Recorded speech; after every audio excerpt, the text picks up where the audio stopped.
This is the Mobile Tech Podcast, brought to you by worldpodcasts.com. Now here's your host, Tech Girl, Miriam Joire. Hi, and welcome to the Mobile Tech Podcast.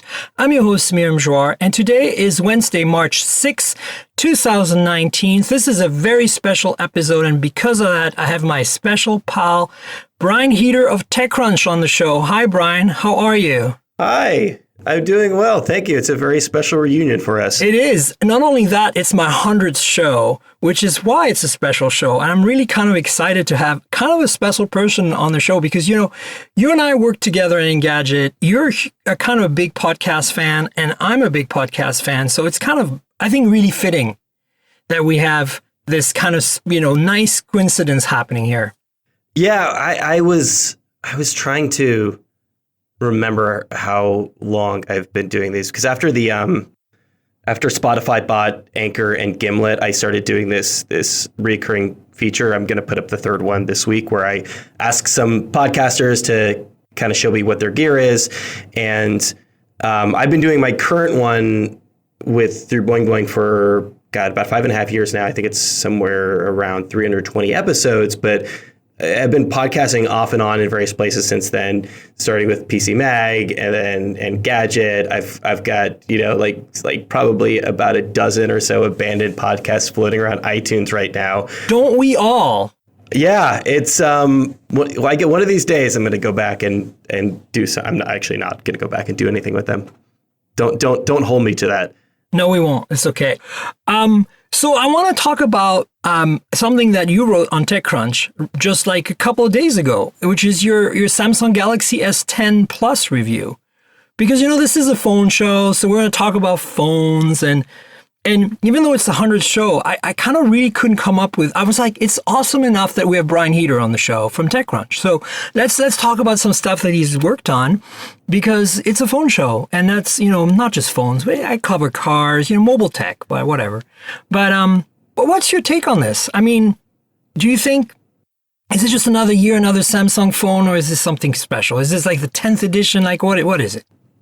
Yeah, that was a big push, right? They did a very sneaky thing, which is not only did they kind of eschew Mobile World Congress altogether and launch it the week before, but they did it in San Francisco. Yeah, that messed a lot of people up. You know, I didn't go, and I don't have a review in it, although I was invited, because I was already in Barcelona and I couldn't change my flights. Not only did it mess me up, so I'm as you know, I'm in New York, so that's like, right. I had to go. I basically went to the other side of the country and then came back and had a 3-hour layover. I know this is like first world problem stuff I can't really complain about, but tech journalist problems. Yeah, had a 3-hour layover in New York City, which is kind of weird, being home in my airport but not actually being home. But not only was it in San Francisco, but they did it at the Bill Graham Civic Center, which is where Apple has a bunch of their events. Exactly, and in the past, I think even Nokia had some events there. But I mean, I think it was a big dog move against Apple. It was like, hey, it's our 10th anniversary. We're going to do it on your ground. Yeah. And, you know, I think that's kind of where Samsung was going with this. They wanted to kind of make sure that they kind of owned MWC before MWC. Yeah, well, they knew. We all knew it was going to be a big year going into it. You know, we've both been doing this for a really long time, and after a while, all this stuff really starts to put together. And sometimes, you know, you get a little. I was this way before CES. In fact, somebody actually called me out and complained to my bosses at TechCrunch that I wasn't big enthusiastic enough about CES on Twitter. But you know, things start to blend together, and a lot of times it gets difficult to really get up the excitement, especially with phones, right? I mean, you've been covering them for so long. You know that it can't be a huge, exciting revolution every single year. You know, you do it year in, year out.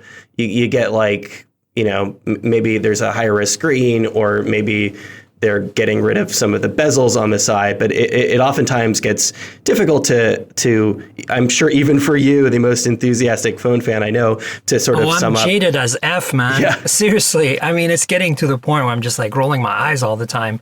That's kind of why I want to, I kind of curious what you think. I mean, I don't have a device yet. I'm still waiting for one. And of course, I played with one. I've seen it. I've taken a hands-on video of the 5G model at MWC. I'll put that in the show notes. But And you did write a cool article, by the way, about how you felt CS was kind of meh, but MWC was kind of awesome.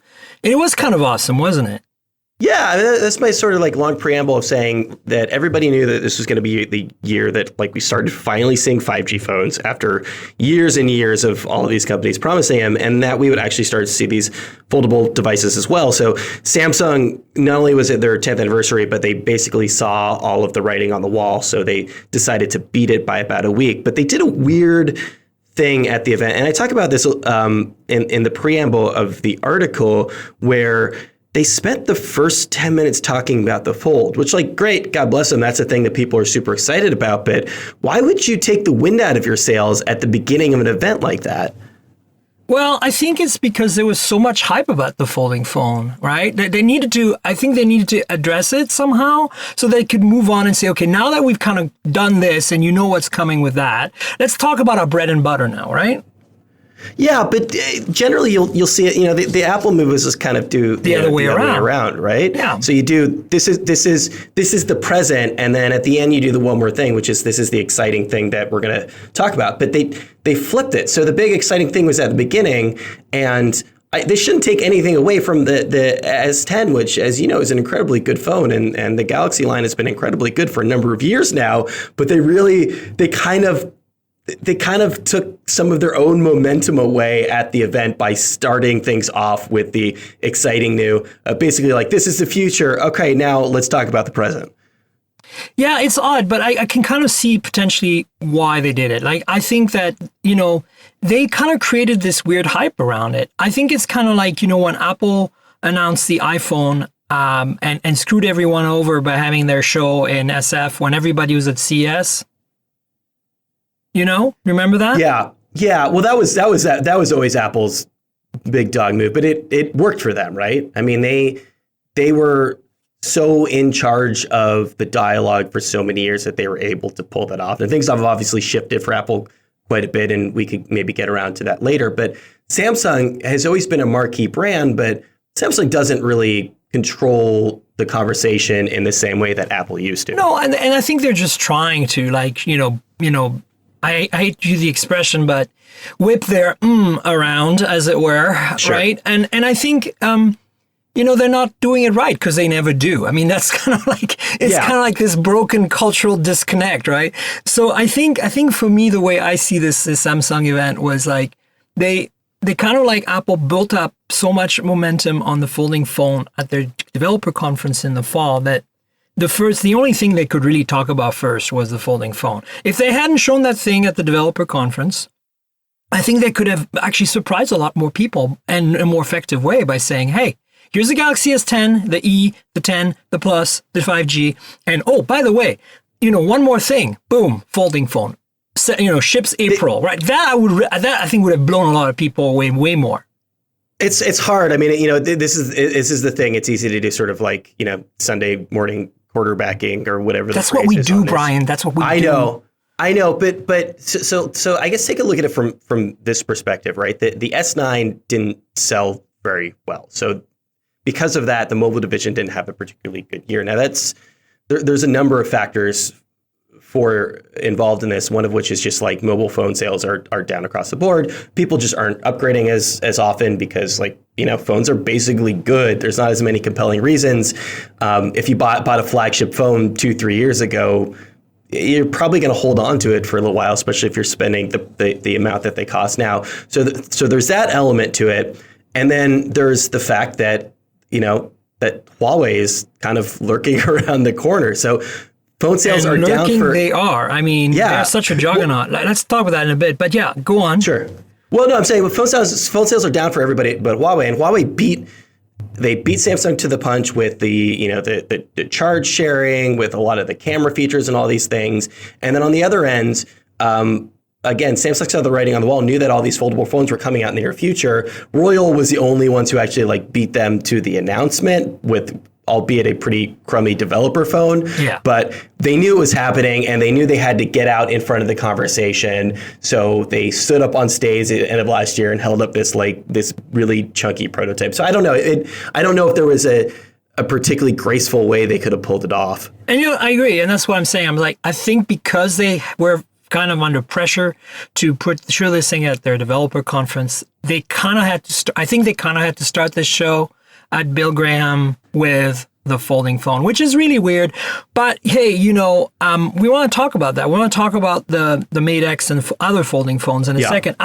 I kind of want to bring you back to the Galaxy S10. And sure, I know. No, it's okay, because there. you did say something very important, I think. It's to me, you talked about the lack of sales on the S9. I think a lot of what you said is absolutely correct. The industry is stagnating, people are keeping their phones, blah, blah, blah. All that's true. But I think it's also BS to say that there's no innovations in phones, because we saw a shit ton of innovation in phones at MWC. Not only that, but I think that the Galaxy S9 was just a boring phone. It wasn't enough an upgrade versus the S8, which at the time was a great update. And so, it's like a TikTok, right? It's like that was the talk year. That was kind of the weak year. And I think Galaxy S10 feels to me like a tick year. It feels like a phone that you'd want, right? To upgrade to if you're a longtime Samsung person. So what do you think? Yeah, I mean, I think it's at a point right now, and this is part of the reason why everyone's experimenting with these new form factors, is that it's been a really good phone for a long time. The base, the core of it has been great. I don't, as far as like reasons to upgrade in and of themselves, if you had already gotten an S8 or an S9, I don't necessarily know if there's enough there. The in-display fingerprint reader is very cool. I don't know if that's enough reason for a lot of people to upgrade. The charge share is a neat feature. I don't know how often people are actually going to use it sort of day to day. The camera is definitely better. I think the camera is a big deal. Do you think it's that big of a step? I mean, it's not that big of a step, but if you're coming from an S8, this is a worthy upgrade. If you're coming from an S9 Plus, it's a harder proposition, because the only thing you really gain is a wide angle, which I think is the one to gain, if anything. It's the one, I think if you have a choice of having a limited number of lenses, wide angle and is always better than, like, ultra wide is always better than tele. But, the Galaxy S9 Plus last year, like the Note 9, had tele and regular. So, to me, that's why I think it's an upgrade. I think that you get a wide angle no matter which Galaxy S10 model you buy. And even the E has it, which I think is great. So now, of course, you get the tele on the 10 now, which you only had one camera on the 9 last year, the regular 9, not the Plus. And now for the Plus, of course, has, the time of flight, not the time of flight, the second camera on the front, blah, blah, blah. Mm-hmm. But to me, what I think makes the 10, at least, and again, you reviewed it. I don't have one. I played with it. So I mean, my experience is very short, but my feeling is camera and general performance, right? Now, 855, base storage 128, all these things, amount of RAM. I think those are worthy updates. I think the reverse charging is nice, but like on the Mate 20, it's kind of gimmicky, although having the Galaxy Buds to kind of support the feature is definitely a better marketing exercise than Huawei did with the Mate 20 Pro. And I think, that's kind of how I see it. I think camera is a huge part of what you want to update. Battery life is a huge part of what you want to update. And when I say performance, I mean battery life is rolled into that performance, because the Galaxy S9 regular last year had a tiny battery compared to the Galaxy S10 regular this year. And on top of that, now you get an 855. So I think you probably saw battery life be pretty damn great in your tests on the S10 Plus, right? Yeah, I got 2 days. I mean, there were like a couple of years there, right, where Samsung like wouldn't upgrade the battery for pretty obvious reasons, and now all of those reasons are kind of behind them. But I do think, what I was getting at is, again, really great phone, definite improvement over last year, but we've almost hit a saturation point on a lot of things to the point where in a lot of cases you're seeing, like, the Pixel is a good example of this. The iPhone is a good example of this too, where like the camera hardware isn't really getting an upgrade because people are really doing things on the AI. But because everything is so good right now, it's certainly not, there aren't a lot of reasons to upgrade on, like, for example, a 1 year cycle. But yeah, sure. I mean, if you're at the point now where it's time to upgrade, I mean, that's kind of what I'm saying, right? Yeah, this is far and away the best Android phone. If you look at the delta between the S8 and the S9 and the delta between the S9 and the S10, I think that second delta between the S9 and the S10 is a bigger one, right? You have more reasons to upgrade year to year this year than you had year to year last year. And remember, my audience is tech savvy early adopters. They buy a phone every year, right? So at least sometimes more. So they're like looking at it going like, okay, well, maybe I should buy Galaxy S10. Maybe I shouldn't, But the other thing is the normal customer, you know what they do? Their contract is about to expire. They go and buy another phone and they stick with what they have. So if they have a Galaxy S7 right now, they're going to get a Galaxy S10. If they have an S8, they're going to get an S10. It's a no-brainer, right? They might downgrade to a 10e even, because the 10e is a pretty damn great proposition for the money right now, in my opinion, right?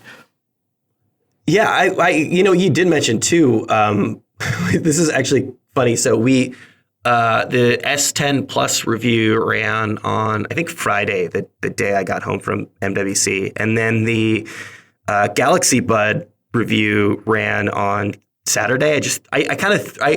It's not like, Did you do that one too? I did. And it's not a 3,000 word review like the S10. It's just sort of like a quick, like, hey, here it is. Samsung gave me these things to test out with the phone, and here are my experiences with them. That thing did so much more traffic than the S10 review. Interesting. Which is kind of fascinating. That tells you everything you need to know, though, right? Yeah. Well, I mean, people are kind of bored with phones. People know that they're going to get a really good phone with the S10, and that's what the review is just like. These have been really good phones for a while. This is an even better one. This is as good of an Android phone, most likely, as you're going to get in 2019, or at least the first half of 2019. But the earbud review, the reason why it did really well was because it was just like, hey, Samsung finally figured out how to do this. We've seen a bunch of headphones from this company. We've seen a bunch of earbuds, and they finally got this secret sauce right on these headphones, and they are as good, if not arguably better than the AirPods. How is the sound quality? Because to me, the biggest issue I have with the AirPods is they look dorky. That's fine. I can get over that. But but they're really small and really light, which is impressive, technically speaking. But they sound like crap. They sound like earpods that are wireless. Big deal. I don't care. I have way better access. I have access to way better than that. And I don't want to compromise, even if the convenience is there and the wireless and all that. So to me, I'm kind of hoping the Galaxy Buds, kind of up the level in performance, at least in sound quality a little bit. They're good. They're not great. If you're buying headphones solely for how they sound, these aren't the ones. They're better than AirPods, though. Well, they are for, a couple of reasons. They've got Harman and AKG. That helps, yeah. They've got a couple of companies that have been building these for a long time. But more than that, for whatever reason, Apple has so stubbornly clung to the hard plastic design on all of their headphones. The Galaxy Buds, they're small. They fit on the kind of inner outside, whatever part you would call that, of your ear, and they've got the silicone tips, so they fit nicely in. They block out ambient sound, and there's no noise drain on there. Right. So that's the biggest problem that I have with AirPods and Apple's devices is they fit my ears relatively well because I'm a reasonably tall person, but even still they're kind of awkward and you lose a lot of sound, you get a lot of ambient noise, and you don't get any of that with these. All right. That's good. A good point of reference for me, in case you haven't tried them, try them out, are the OnePlus USB-C earbuds. They sound really good for the money. Vlad, how picky he is about audio. You know how we worked with him at Engadget, and now he does a lot of audio coverage at The Verge, particularly headphones and earbuds. And I actually, he might disagree with this, so let's say that maybe take this with a grain of salt. But I feel like I'm somewhat responsible for his passion on headphones and earbuds, because we were at Computex one year, with Engadget, and I had my Etymotic in-ear monitors, like the in-ear canals. They're sound insulating, but they're not actually like active. They're not noise canceling, but they isolate a lot of sound, and they sound incredible. But they're really expensive, like $450, right? And I got him to try them, and he was blown away. He's like, "This is what earbuds and headphones can sound like." I'm like, "Yeah. Yeah, I mean, this is my level of baseline standard." And he's like, "Whoa, you've completely blown my mind." And I'm like, "Yeah." And there's a lot out there that is much more expensive that arguably doesn't sound that much better. But since then, he's been reviewing for The Verge a lot of headphones and earbuds. And I feel that he's got way more seat time than me with all kinds of products now, that I feel that I trust his judgment. And he went on about how good for the money those earbuds from OnePlus, the USB Type-C ones were. And I got a pair when I got my OnePlus 6T, and I tried them and I was like, wow, okay, yeah, he's right. This is not the same level as my Etymotics, but for the money, this is way better than I expected. And so that's kind of what if you have a chance, like maybe, I don't think you'll have time to write an article about it, but try them on and maybe tweet and let people know, hey, versus the USB Type-C bullets, this is kind of what I would rate both of them out of 10. It'd be interesting to see what you subjectively think.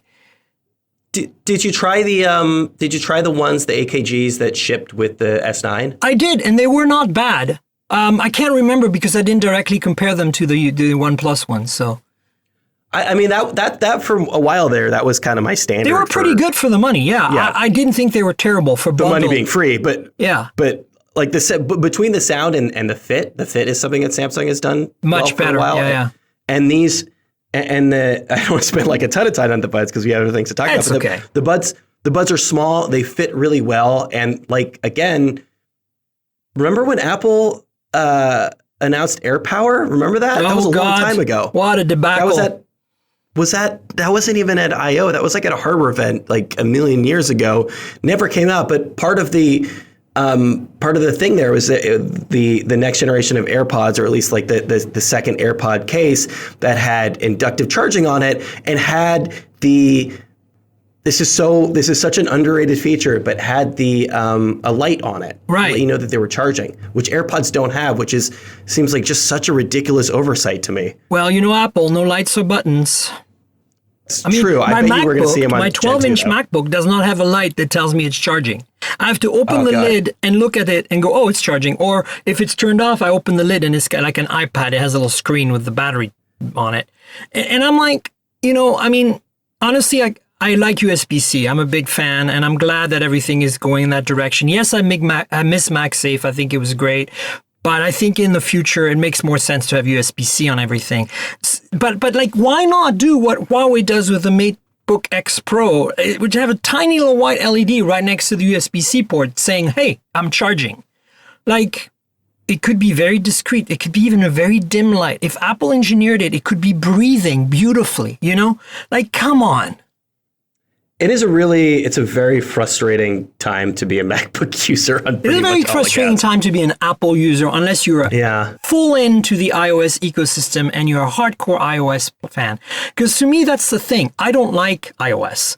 I think it sucks. I think that they have missed the boat and they're always behind on features. They keep adding the stuff that we've had in Android forever. Yes, it's more elegant. Yes, it's easier to use. Yes, the apps are way better. I will give them that, but I don't care. I want to be productive with my phone. And I also want phones with different form factors. I don't want to be locked into now I have 3 choices. Whoop-de-effing do. Like, I have a million choices if I want to in the other world. And that's the thing. It's like, anyway, I could be ranting forever. But back to the MacBook for a second, because that's where we were going with this. Yes, as a Mac fan, not an Apple fan, but a Mac fan, oh man, it's been a rough few years. Between Touch Bar, which I hate, between, the thermal issues, the keyboard, The three big things for me is I'm all on for the all USB-C world. That I don't care what people say about dongles, forget it. Just adapt, okay? It's the future. I think that I love the design of the machines in terms of thickness, the design, the way they look. But I think they compromise the keyboard to make that happen. They compromise thermals to make that happen. We cannot have the best Intel chips on these machines because thermals are screwing up. There's a good video by Dave 2D about that, where he goes over how there's rumors of I think a 14-inch or a 16-inch MacBook Pro, yeah. And it would make perfect sense because the chassis would just be just big enough to accommodate those super nice Intel 8th gen chips that have just been announced, or 9th gen, or whatever they are. And I'm like, how can you mess that up when it's a Pro device you're making? Like, I have a 12-inch MacBook. I accept that it makes compromises in terms of performance for its weight and size because it is a dog, and I've got the original, which is worse. And I'm okay with that because all I do is very lightweight travel stuff on it. But if you're a Pro user, like you need some oomph, Anyway, rant over. It's funny. So when we do a story on TechCrunch, it goes out on Twitter, and our handle's attached, which is sometimes very dangerous. Sometimes a living nightmare. Like every time I have a story about Trump or like like trans rights or anything else, like I just like get in this like horrible like shit spell of just awful garbage monsters on Twitter. But anyway, last year I did a story about we do these holiday gift guides, and I did a story about like here are my favorite travel gadgets or something. And somebody very rightly, every once in a while, somebody will actually like hit the nail on the head.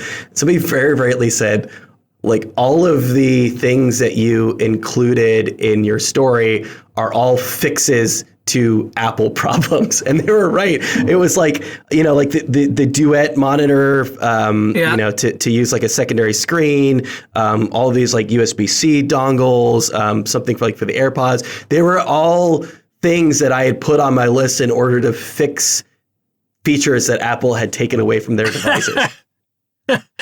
Wow. Yeah, I'm not surprised. I mean, that's what Apple is about. Ecosystem, I like to call it, right? But I mean, look, now they're trying. I think they're seeing the writing on the wall, and I think they're kind of moving towards more services, which I think is a good thing for them because, you can't expect people to upgrade an iPhone when like they just bought an iPhone 10. Like they're not going to buy a 10s or 10R. Like the 10 is a freaking amazing phone today still.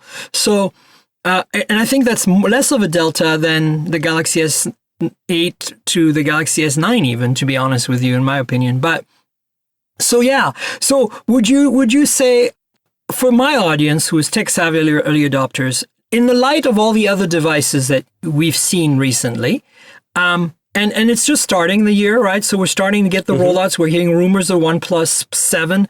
We saw things like the ZTE 5G phone. We saw things like the Mi 9 from Xiaomi. We saw things like the Mi Mix 3 5G. We saw the LG G8 and V50. We saw, of course, the folding phones. There's rumors of OnePlus 7. In that light, would you say, buy the 10S or the 10 Plus, from Samsung, you can't go wrong, rah, rah, rah? Or would you say, it's just a great phone? There's many great phones.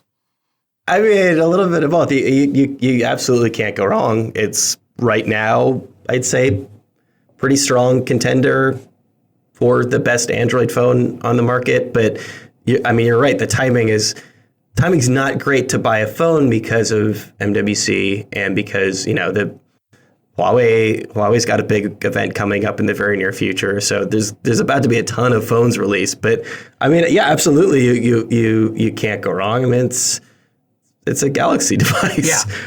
I mean, the P30 Pro will be coming soon. There's an event March 26th in Paris, and I mean, OnePlus isn't going to compete with the Galaxy. No, but I think that for some people who are budget sensitive, you can't. I mean, honestly, I do keep putting the OnePluses in my kind of flagship group every year when I do my best of the year because I feel like, I mean, it's you can't compare them on price, but they go very close in terms of feature, right? So. Yeah, I was talking to Ray Wong at Mashable. We were chatting about this.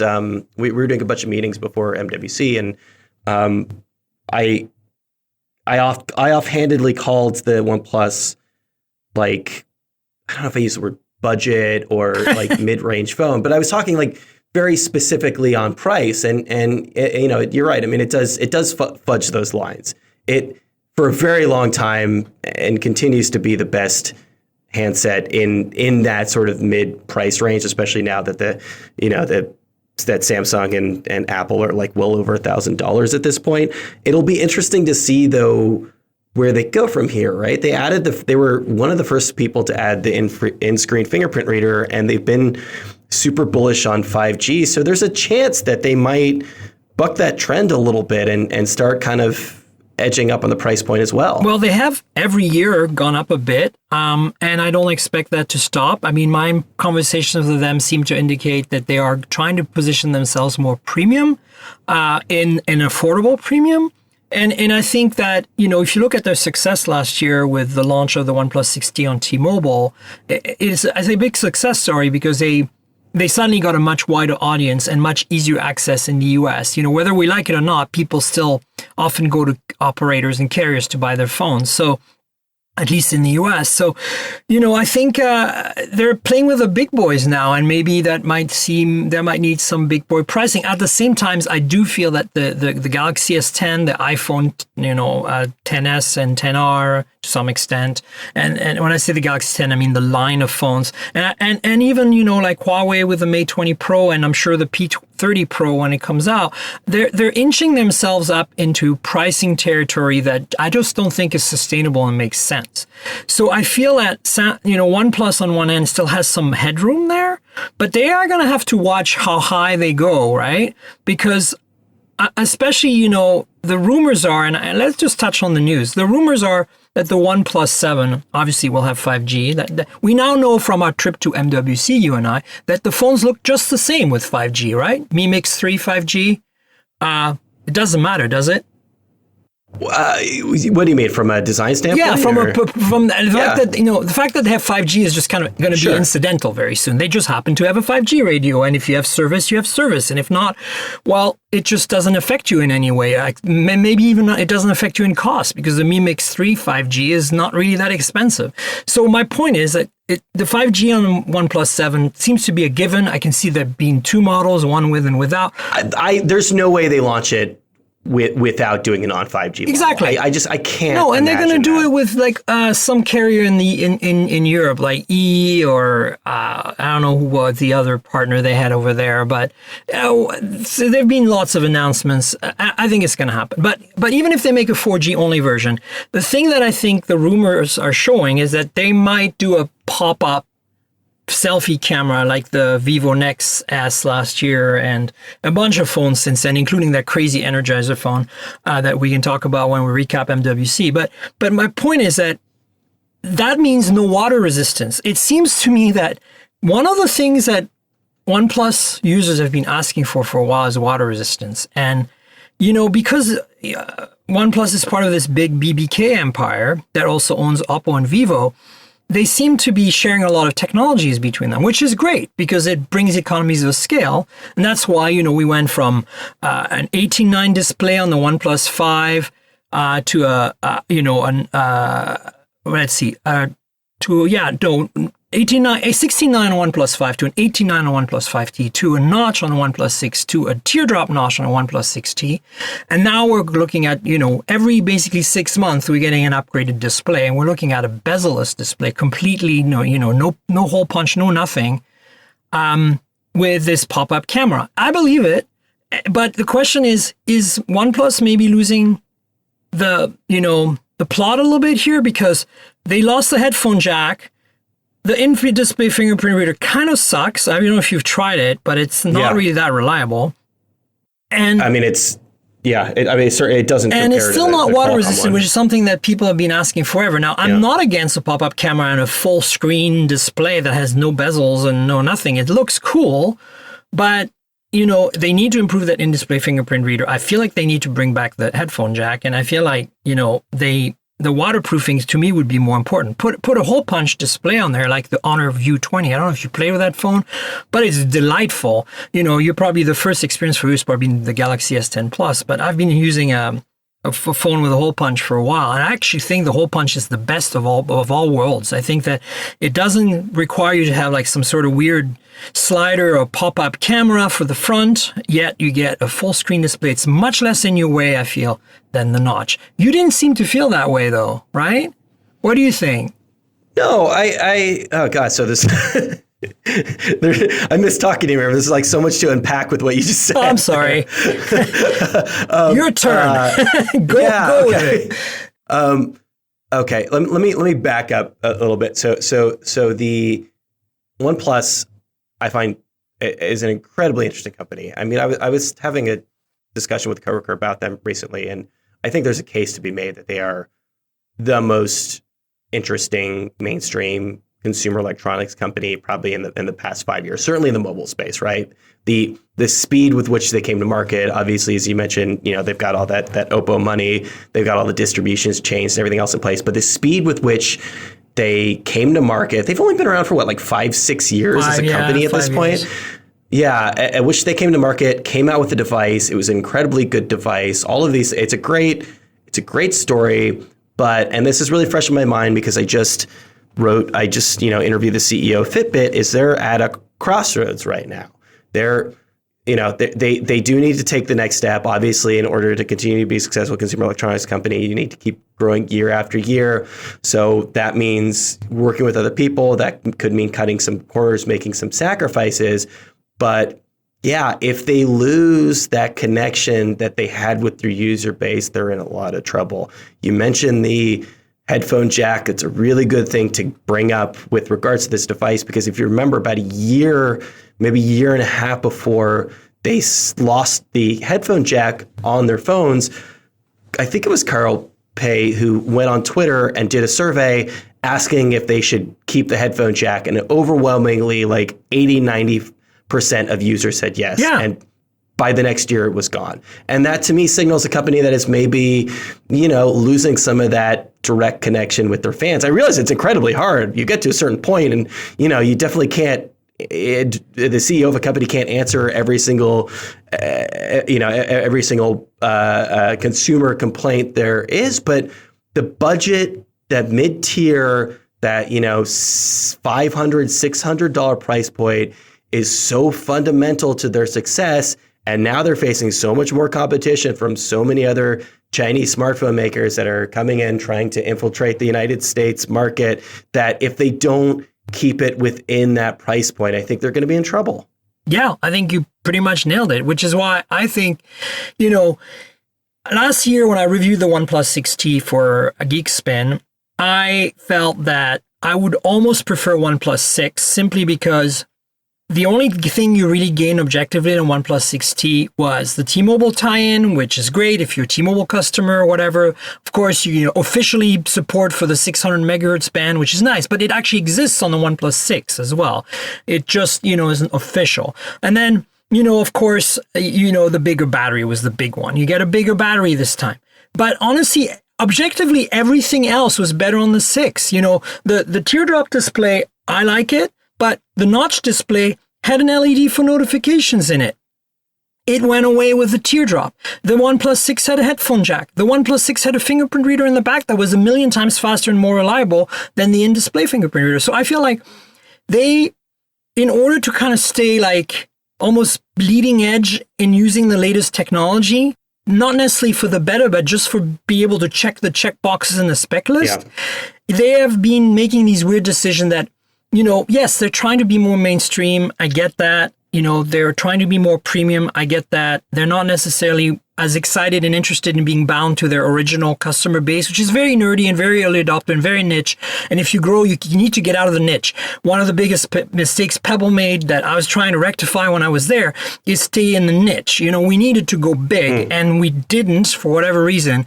And that's part of the problem, right? So I get that OnePlus needs to kind of grow up, but I think that they could do it and still be kind of bleeding edge and not compromise on some of the things that the fans really like. For example, in the OnePlus 6T, they could have kept the jack in some way or another. And, maybe I get introducing the fingerprint reader in the display because it's kind of unique and cool. And it was the first phone in the US with it. But maybe wait an extra generation so it's more sorted. I'm sure the next version is going to be way better. How is the ultrasonic one on the Galaxy S10? Is it reliable?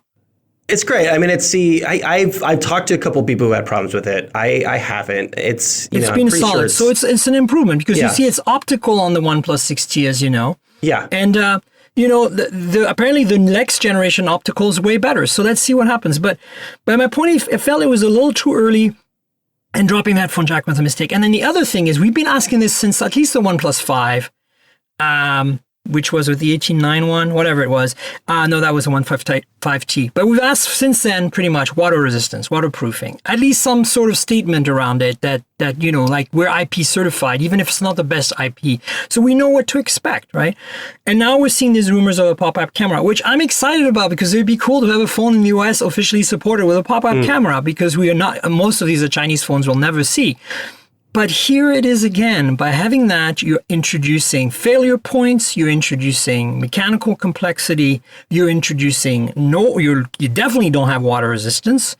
And, you haven't fixed the other things. No notification light anymore. Hopefully it can come back. No headphone jack. I doubt it'll come back. And I said no water resistance. So, and the fingerprint reader in the display, hopefully it's a better version.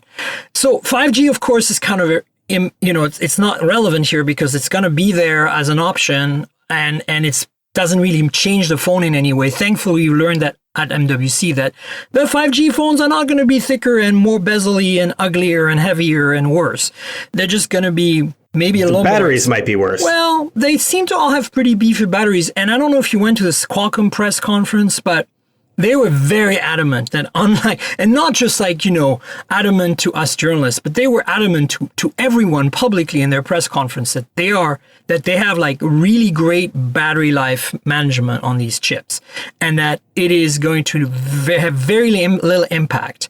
And, I'm willing to believe them because so far, everything that Qualcomm's promised, they've delivered this time around. It's not like the Thunderbolt. Remember the freaking Thunderbolt from HTC? Yeah. The phone that literally had a 10-minute battery life on 4G? Yeah, I mean, they're all these companies, everyone I've talked to, they've got bigger batteries for that reason. If you look at the S10 5G, that's a big part of the reason. I mean, it's got a bigger display, but it's a big part of the reason why it's got a bigger battery. They're all going to have to go to bigger batteries. It's got a bigger display for the bigger battery for the 5G. It's very smart. Yeah. There's gonna be a hit. I mean, they're saying it's not going to be huge, which it's going to be a hit for sure. Definitely going to be a hit. But if you have 2-day battery life today and you go down to 1.5 days, big deal, right? I mean, I'm willing to do that compromise if in some parts of my, wherever I live or work, I get crazy great performance on the network. And sure, that's the other thing too, is like, to be fair, you're, best case scenario in 2019, you're on 5G half the Exactly. time. And so if the power management that Qualcomm's talk about is working properly, your 5G radio will basically be off if you're not using it, if there's no signal for it. And I believe that's true. So I think we'll be okay. Anyway, so that's the rumors on. Can I say one more? Yeah. Can I say one last thing about OnePlus?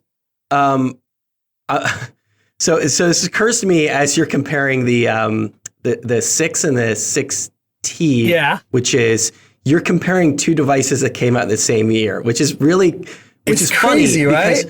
Yeah, I mean, so they're like, okay, their play from the beginning was, listen, we're not going to be the first to a technology. We're going to wait till it's mature.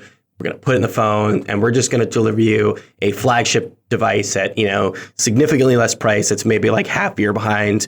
They switched it up a little bit. And sometime during the process, the reason why they're a 5-year-old company that's released like 10 phones is because they started doing it twice a year. Now, hypothetically, what if in 2019 or 2020, they make the shift so that instead of releasing 2 flagships in a year and effectively screwing the people who bought it the first half of the year by coming out with a nicer device, what if they move to like a 2-tier system? What if they do create a premium device? What if they do all those innovations on the larger, more expensive one, feed into that part of the audience, and then, all of that technology will start to trickle down into the mid-tier phone that they're creating, which will appeal to what's, traditionally been their core users. I tell you what, I'm on board. Surprise me. Make two OnePlus 7. Make a 5G version with a pop-up camera. That's the technology showcase that costs $200 more, or $100. I think $100 more would be reasonable. And then make one with a teardrop knob, not a teardrop knob, which is a hole punch display, which is water resistant and has just basically an improved OnePlus 6T. Bring back the notification light. Give me a hole punch display. Improve the fingerprint reader in display, and that's all I really need for the medium range, if you want to call it, OnePlus 7. Yeah, do it. But here's the thing. From all my conversations with OnePlus, they got burned so hard when they did that mid-tier OnePlus X a few years ago, because it failed miserably, that they're really not interested. They just want to do one phone every 6 months. And that's why I feel like the 7 is going to be basically two variants, a regular and a 5G version. They look the same, and there might be marginal differences in thickness and in battery capacity, and that's all we're going to see. I don't know. Yeah, I mean, I guess as long as they have the two options, it's fine. They're definitely shooting themselves in the foot if they just go to a 5G model for any number of reasons. Yeah. Listen. All right. I want to talk a bit, and I don't really want to recap it. In my show notes, I put recap, but we're running out of time. But not only that, I've covered MWC in 2 podcasts now. Everybody knows everything about it who listens to the show. But I kind of want to get your take, like kind of like a higher up overview of what are the things you saw, what are the things that turned you on, what are the things that turned you off at MWC? Because for me, I'll tell you really quickly what the takeaway was for me. Folding phones are real, and they're cooler than I expected, way cooler than I expected. I was very jaded about this, and I still feel the Galaxy Fold is meh, but I feel like the Mate X is wow. And there's lots of compromises with that, but I know there's lots of strings attached to that, but I want to discuss that. And then the other thing is 5G. Holy crap. It blew my mind. I went into it kind of very jaded, where like all these promises of 5G, is it really going to be real? And it's real. And, you know, more real than 4G rollout was, is basically my point of reference here. It's more real because the devices are more polished. There's way more carriers on board from get-go. There is, a way better technology available right from the get-go. And pricing doesn't seem to be affected too badly, et cetera, et cetera. Now, does it mean you're going to be able to use 5G in 2019 in your hometown of, Wichita, Kansas? I don't know. But my point is, it's going to be there. It's going to be in some markets. It's going to start, and it's going to be real, and it's not going to be a complete, utter disaster. That's my takeaway for MWC. So, I mean, this is the cycle, right? We hear carriers and everyone else involved talk about this technology for years. I mean, they've been talking about 5G at MWC for probably like 5 years at this point. Last year, it was everywhere, in spite of the fact that we knew that, like, at the very least, it was a year off.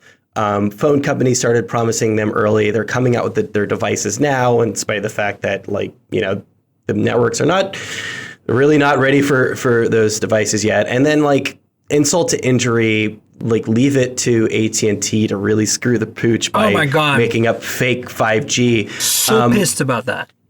So which they did before. They did it with 4G. And Apple is going along with it again. And people totally called them out for it, and yet they did it again because they knew that, like, people have, they have really short-term memories and are going to forget about it and get hyped about it again and ultimately get disappointed. So that's a long-winded way of saying that I don't think the industry did itself any favors. They've been hyping it for people for too long, but yeah, it's going to be cool. It's going to be cool beyond just being faster mobile networks for phones. That's great. Cool. Like I'm trying to remember. I got a stat from somebody, and it was something crazy about, like, downloading a 3 gig movie in 3 seconds or something. Yeah, stupid, I remember that. Like that. Yeah. That data point somewhere. That's great. But what's going to be really interesting is the millions of other things that it enables. So obviously, we're at kind of this interesting point for IoT, smart home stuff. That stuff is really beginning to pop in a major way. It's becoming a lot more ubiquitous for a lot more people. Miriam, you follow the automotive industry really closely. That's going to be super interesting, the ways in which it empowers autonomous driving. Yeah, absolutely. I think industrial applications, like reconfiguring factories, is like the biggest nightmare for the industry right now, Yeah, robotics. I hear, I cover robotics pretty closely these days. I hear a lot of robotics people talk about it. We saw a Toyota humanoid demo of somebody like 6 miles away with a motion tracking suit moving this humanoid robot. I do think it's going to start to be transformative in ways that we don't necessarily understand. And it's a nice bonus that we're just going to have a lot faster phones in the meantime. Yeah, well, that's kind of how I see it. I think 5G is going to affect us as, society much more than 4G did, but it's not necessarily going to be reflected by our phones, sure, our phones will be faster and it will, be able to download things better, and with lower latency, we'll be able to play video games remotely, I think, on our consoles better, things like that.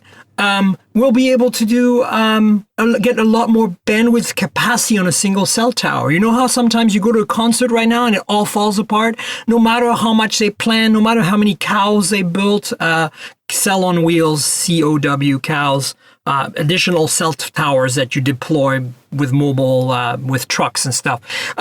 It's always tough on 4G for that. And I think 5G fixes a lot of that just by the way it's designed, right? So I think we're going to benefit. It's not going to be the kind of mind-blowing thing that people have been describing to me, though. It just feels like LTE on steroids. It's going to be low latency, super fast LTE is what it's going to feel like. And at first, and maybe an entire industry like the sharing industry, Airbnb, Uber, Lyft, all that came out of, in many ways, LTE. And the smartphone revolution and the app revolution and your app in your pocket. But I think maybe something will come out of it, but I don't necessarily see it to be that radical. I think it's going to impact things like our infrastructure a lot more. Like you said, vehicle to vehicle communication, things like, smart cities, things like, I just had a new smart meter installed in my place here in Portland. And I didn't do it. What's it called? The electrical company did it. And you know what that means? Now I can actually sell them electricity back if I put solar panels in my house. Before that, I couldn't do it because I didn't have a smart meter. Now, how does a smart meter talk to their infrastructure? It does it wirelessly with a GSM radio right now, probably like 3G or 4G.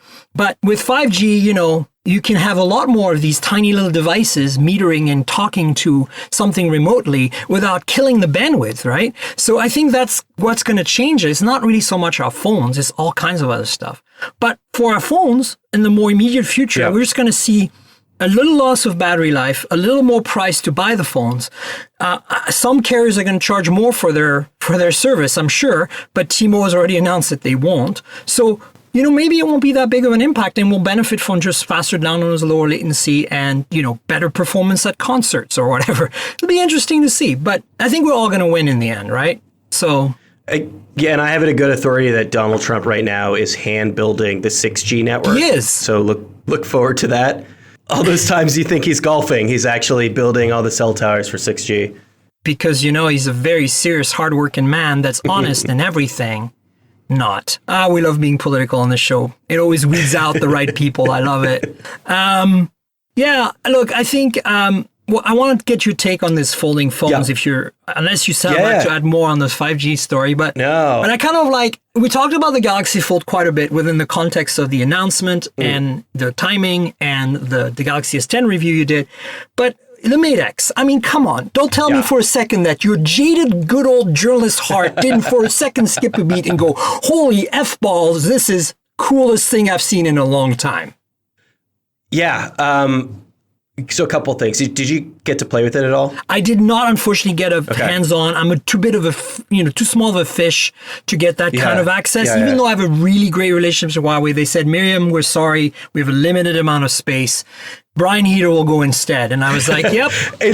Yeah. And we'll get him on the show. No, it's funny. I've run into this a couple of times recently where I've asked for people and they have said specific, for my podcast idea, and they said specifically, so-and-so is not doing podcasts. So there's still a weird stigma there where it's just yeah, like people still podcasting. think I mean, that it's look, I have great access because I have great relationships from my time at Engadget because, I'm an influencer and what I say, it seems to matter. Like some of my tweets get like millions of views. It's bizarre. I don't know why. It's actually usually the most bizarre tweets that get like things that I'm like, really? You give me a 1.4 million views on this? Like, what the hell is wrong with you people? But the point is that you're right. Podcasting does not get you in the door very well, unfortunately. We used to, up until recently, like there used to be a separate blogger and press battle. Correct. Right. I think that's kind of where we are right now. So yeah. Okay. Anyway, so I did get some hands-on time with it. I actually wrote a post specifically about this, which is I think that the title of it was "We are ready for foldable phones, but are foldable phones ready for us?" And the crux of it was that we saw all these cool devices. The only fold that we saw at Unpacked a couple weeks ago was the one that was held up on stage. I think it was by DJ Co. And then there were like 4 of them on site at MWC, and they were all behind. It was like, ridiculous. Super thick glass and ropes. Like it was so funny. Like I was talking to my Samsung contact, and he's like, yeah, come, like we'll give you like early access to the booth in the morning. You come like check it out. And I got there, and so we were all standing up next to the glass, like taking pictures. And as we were doing it, security came by and erected these ropes, so everyone had to stand 3 feet back. It's like you couldn't really see anything. It was so reflective. No, like it was just basically a total mess. Yeah, my videographer Vienne, who's like incredibly good at her job, like she's like, I just can't shoot it. And if she couldn't do it, no one can. But anyway, so the Mate X was a better story, a much better story, not quite great from the standpoint of, I know not everybody got this experience. Part of this was because we were like a small team, and I think I was like missed the initial hands-ons with the device by a couple of hours, which means it moved from being like one-on-one to group. But it was this really bizarre thing where the Huawei rep had to constantly be holding the phone the entire time. So like we could touch it, but he also had to be touching it, and like no photos of our own hands with it. Wouldn't actually let us fold the thing. There were a lot of weird little red flags. Now, like I trust that by the time that device certainly comes to market, that it's going to be pretty well fleshed out. The Samsung one I'm a little concerned about because I think it's like due out like mid next month, and they weren't ready to show it to any of us. And that gives me some pause with this device that they're going to be charging $2,000 for. I know, doesn't it? Like red flags go off big time here. But it's Samsung. It might suck. Remember the Galaxy Note Edge? It kind of sucked. Yeah. And eventually, look at all the Galaxy phones now. They all have that bit of an edge on both sides, and it's not used that way. But it was the beginning of something, right?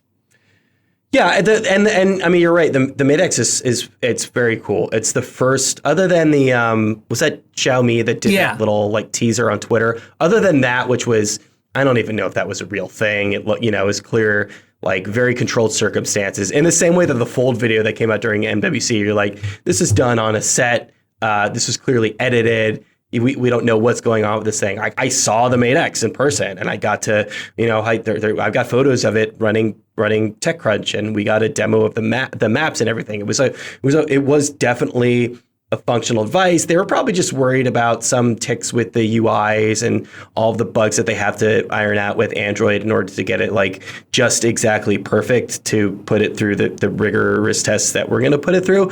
But from a hardware perspective, it completely blew the Galaxy out of the water. And that's got to be why Samsung wanted to be so early to the conversation, because they knew that there was a good chance that somebody was going to come along with another device and completely eat their lunch. And they have to be concerned with Huawei from every perspective. Because again, Apple is definitely concerned for sure, but like you said, at the very least, Apple will continue to have iOS, and that will continue they'll continue to have fans. Samsung is competing for the same exact Android market share. They have to be worried about Huawei.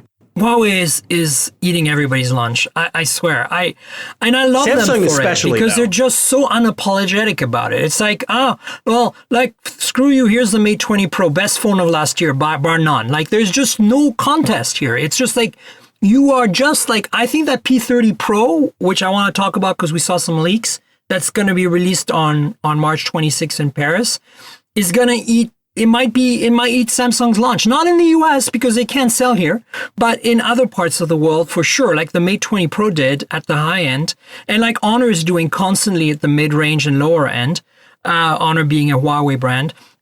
And you saw that they did a second gen of their laptop, the MateBook X Pro, which, as we know, last year was everybody's favorite Windows laptop, and they refreshed it this year. It's even better. I don't know. Huawei is just like killing it. And to me, that Mate X felt like a second-gen product, whereas a few days before, the Galaxy Fold felt like a first-gen product. And I know there's all kinds of issues here. We've talked about them in the last two shows, like, you know, the fact that the display is on the outside and it's a plastic display, it's going to scratch, all that. And, you know, I think the first couple of years of these folding phones are going to be a bit of a mess. But hey, Gorilla Glass announced that they're working on folding glass, guys. So, wow. Yeah. You know, that would solve the problem, I think.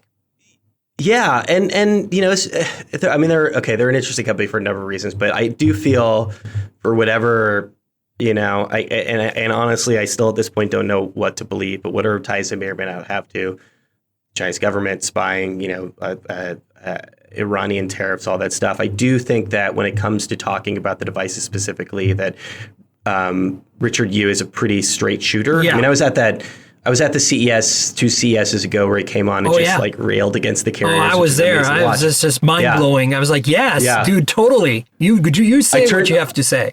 I turned to Frederick and I was like, well, I guess this is a post. Like, I'm going to ignore the rest of the news and just start writing this because this is like an amazing thing to see. But he said something really interesting at MWC this year, which was basically like, listen, we know this is prohibitively expensive. Like we're well aware of that fact. We're putting 5G on it. We're just going all in. We know that only the early adopters are going to buy, and that's the approach they're taking. And I respect that. I think this is going to be a status device, Brian. I think the Mate X is going to be the device you pull out if you're like a fancy rapper and you bought one. You know, you imported one. You know.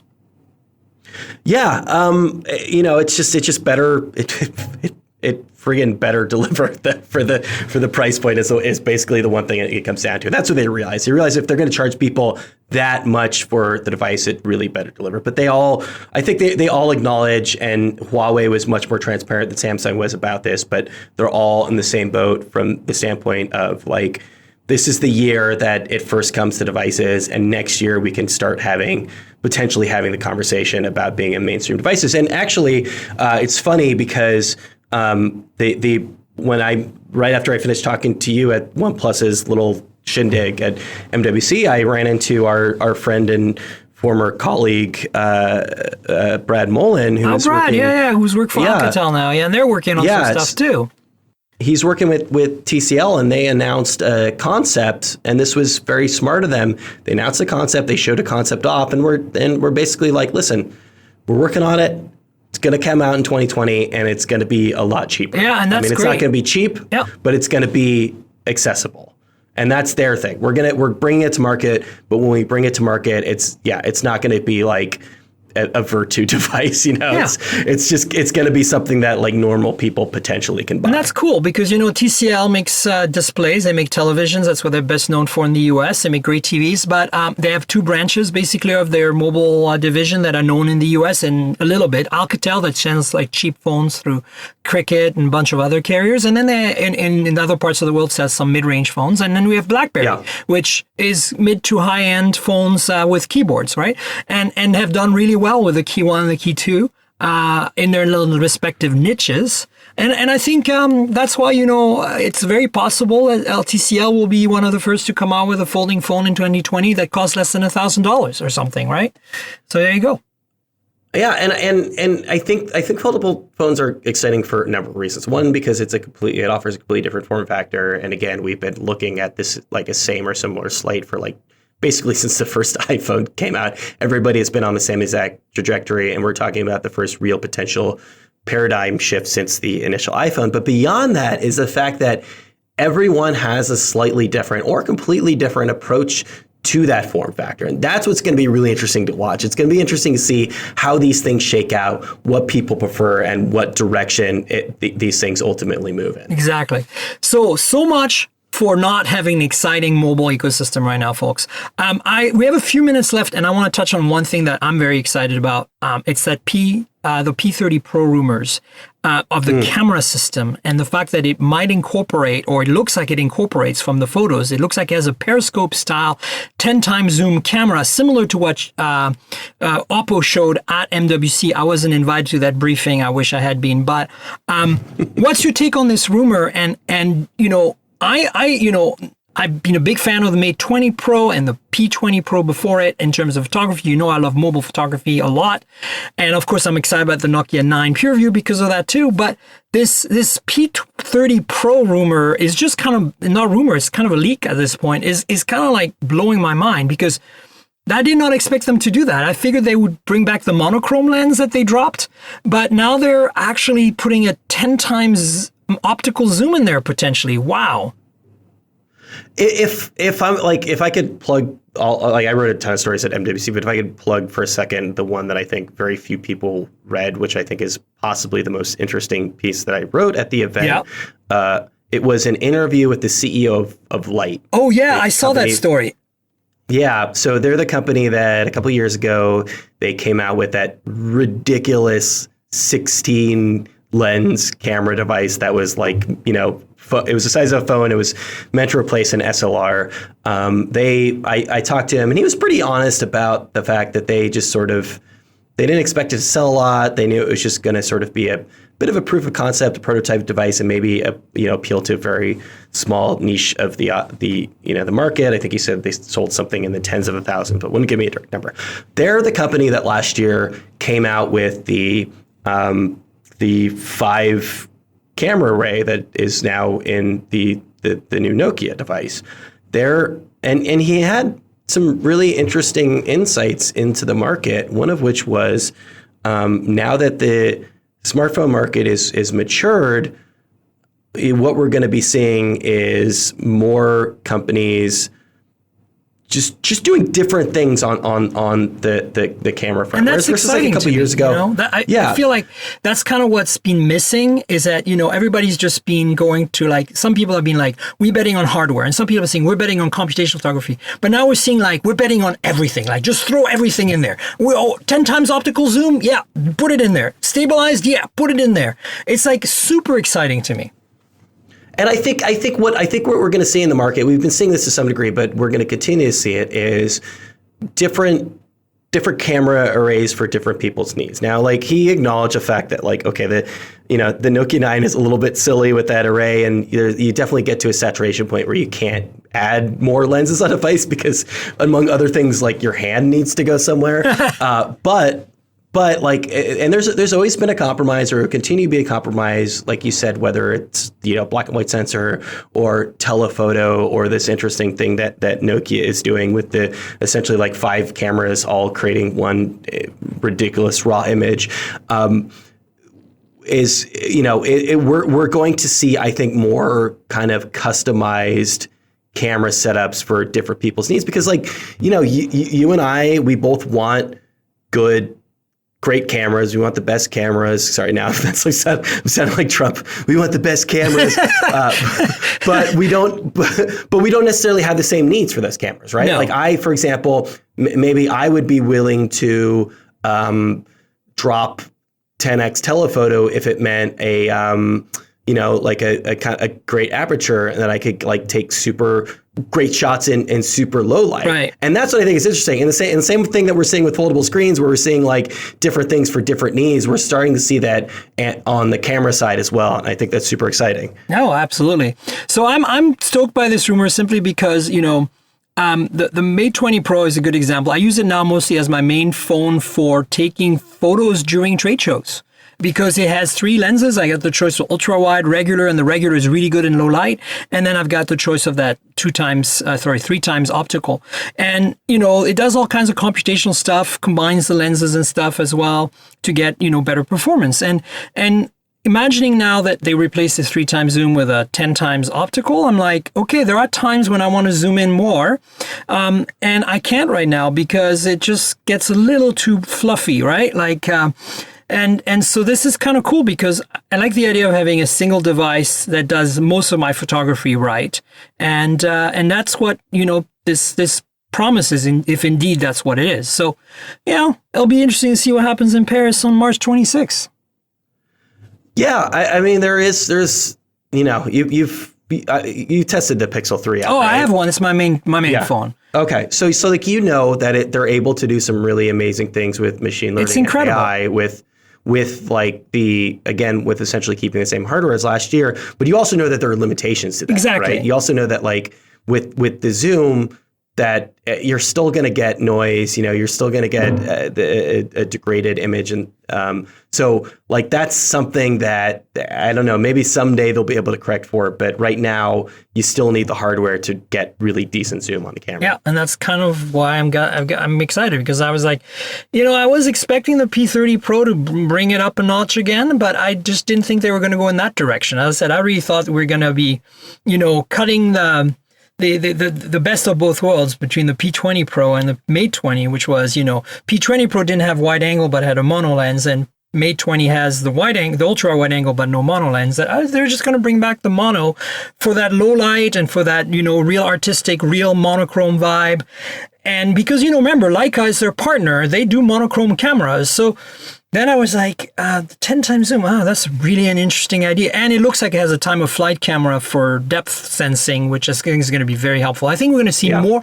But I think within a year or two, every phone will have a front and rear time of flight depth camera that will be used for portraits, for basically getting a feel of what's in front or behind of the phone, which I think is going to be really important.